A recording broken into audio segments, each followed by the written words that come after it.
हरे कृष्णा। मैं आपको दशा माता की 8वीं कहानी कहने जा रही हूँ। आप ध्यानपूर्वक सुनिएगा। एक राजा के 2 रानियाँ थीं। राजा के अति प्यारी रानी का नाम था लक्ष्मी। राजा की दूसरी रानी पटरानी, जिसका नाम था कुलक्ष्मी। एक दिन लक्ष्मी रानी काठ की पाटी ले मलिन वस्त्र पहन को भवन में जा लेटी। राजा ने उससे पूछा कि तुम चाहती क्या हो?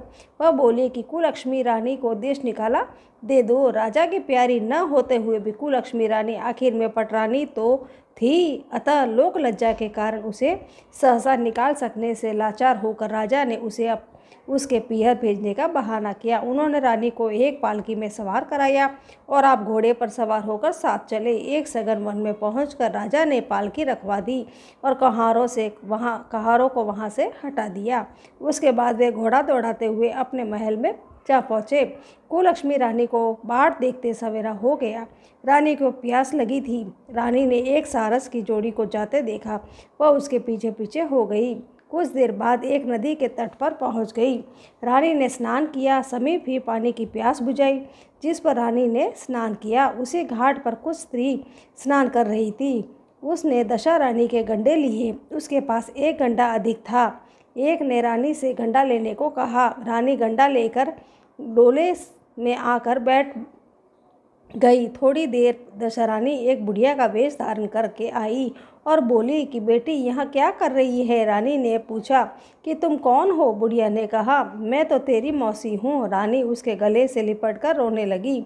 उसने अपनी विपत्ति की कहानी बुढ़िया को कह सुनाई। दशहरानी की कृपा से उसी जगह माया रच गई। रानी ने भाई भौजाई आदि सारा पीहर आप ही वहाँ प्रकट हो गया। रानी ने 9 दिन तक दशहरानी की कथा कहानियाँ कही। 10वें दिन गंडे की पूजा होती थी। उसी दिन सवेरे दशहरानी ने कहा कि तुम आज नदी में स्नान करने जाओगी। वहाँ तुमको जो स्वर्ण कलश मिले उसको ले आना और जो डोली तुमको लेने के लिए आए उसमें निसंकोच सवार हो जाना।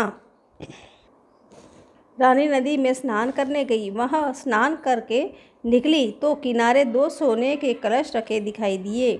उन ही के पास सुंदर रेशमी वस्त्र संवारे हुए रखे थे। रानी ने वस्त्र बदलकर घड़े भरे और जो ही अपने स्थान की ओर चलना चाहा त्यों ही एक डोली सामने आती दिखाई दी। रानी समझ गई कि हो न हो इसी डोली के बारे में मौसी ने मुझे सूचना दी थी। वह फौरन डोली में सवार होकर अपने घर गई। वहाँ सब स्त्रियां समेत रानी ने दशहरानी के गंडे की पूजा की, सुहागिनों को भोजन कराया और पारण किया। तदंतर रानी अपने पीहर के परिवार में आनंदपूर्वक हिल मिलकर रहने लगी। सहसा राजा को रानी का स्मरण हुआ। वह चलता चलता उस स्थान पर पहुँचा जहाँ वह रानी को डोली रखाया था, परंतु उसे यह देखकर बड़ा आश्चर्य हुआ कि जहाँ सघन वन था वहाँ सुंदर नगर बसा हुआ है। राजा के प्रश्न करने पर लोगों ने कहा कि वह कुलक्ष्मी रानी का नगर है।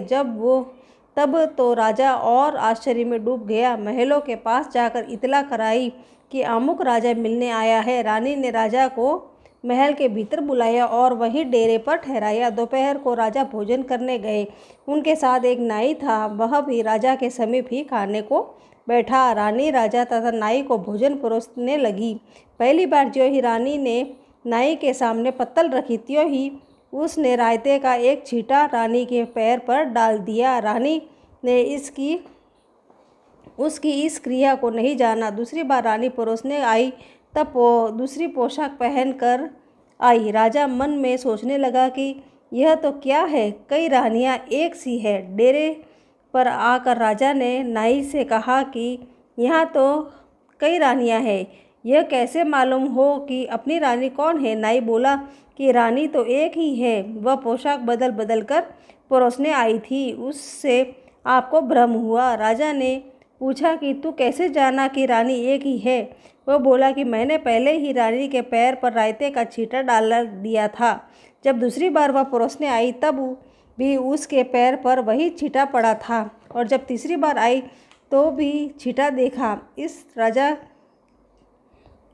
इस बीच रानी ने राजा को अपने महल में बुलाया। वहाँ से सजी हुई थी, उसी पर राजा को बिठाकर उसने बांध दिए। राजा लेट गया। रानी पैर दबाने लगी। तब राजा ने कहा कि रानी, बहुत दिन हो गए हैं, अब राजधानी को चलो। रानी ने जवाब दिया कि मैं नहीं जाती।